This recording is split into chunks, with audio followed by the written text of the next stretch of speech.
We live in a time of great technological advances. We live in a time where we believe almost blindly, almost religiously, in the powers of science and scientists, and experts, doctors, and yet we are suddenly finding ourselves without a solution, without a clue.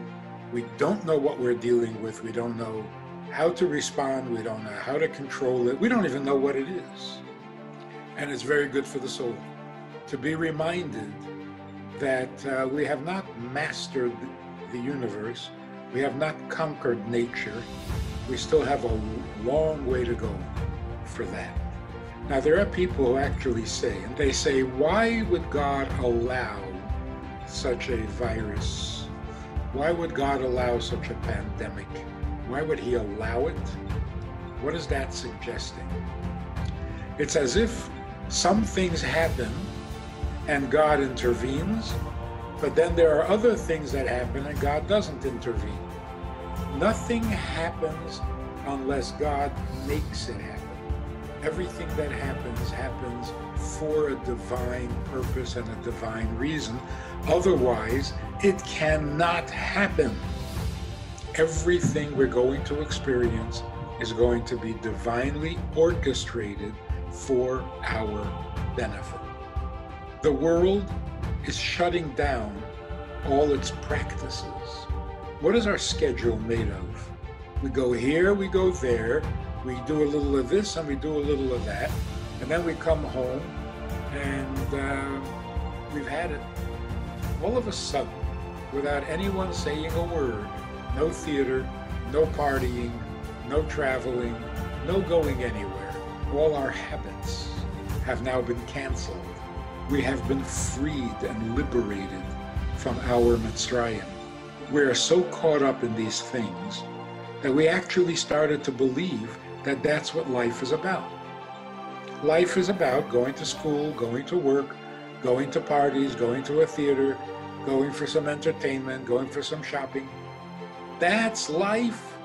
Now we're seeing it's not. This is a very good thing. The break of habit that this virus is bringing is such a fantastic opportunity to change the habits we've been trying or hoping to change, planning to change for years. But, you know, an hour goes by, a week goes by, a month goes by, and you haven't changed it. Now we have the perfect opportunity. Everything is changing anyway. We can now have the life we choose. We are encouraged by events to rethink where we put our energies. What are we living for? What are we getting up in the morning for? The world is going to be a much better place as soon as this thing is over. That is really a pre-Pesach message. Every generation has to come out of its Mitzrayim, out of its enslavement.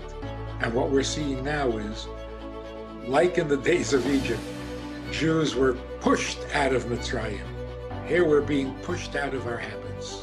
We're not asked, we didn't volunteer, it's being done for us. If we take advantage, if we keep our heads and we see the opportunities, by Pesach time, we can have a much healthier life, a much healthier planet.